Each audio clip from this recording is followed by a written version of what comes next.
আসসালামু আলাইকুম, welcome to রুকসানাস টুকিটাকি। চিকেন মাঞ্চুরিয়ান বানাচ্ছি। চিকেনটাকে রেডি করতেছি, ছোট ছোট করে রেডি করে রেখেছি। এটাকে পানি ঝরিয়ে টেস্টিং সল্ট, তারপর চিলি ফ্লেক্স, ডিম, কর্নফ্লাওয়ার, একটু লেবুর রস দিয়ে আমরা ছোট ছোট করে এটা ফ্রাই করতেছি। চিকেন ফ্রাই যেভাবে করে এই চিকেন ফ্রাই করতেছি।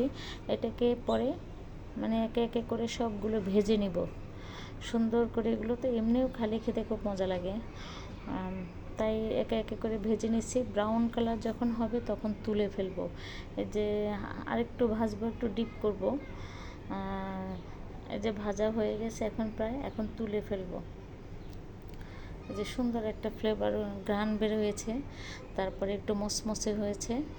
এখন এভাবে আরেকটু রেখে আমরা এই যে তুলে ফেলতেছি। যে সুন্দর করে তেলগুলো ঝরিয়ে ঝরিয়ে তুলে ফেলতেছি। এখন আমরা ভেজিটেবলটা রেডি করব। এখানে ক্যাপসিকাম দিয়েছি 3 কালারের, লাল, হলুদ, সবুজ, সাথে গাজর, পেঁপে আছে। এখন এটাকে আমরা সুন্দর করে কড়াইতে তেল দিব, একটু বাটার দিব, সাথে পেঁয়াজগুলো দিব। যেহেতু গাজর আর গাজরটা একটু শক্ত, এটা তেলের সাথে ভেজে নেব। এখন সব ধরনের সবজি দিয়ে ভেজে নিচ্ছি।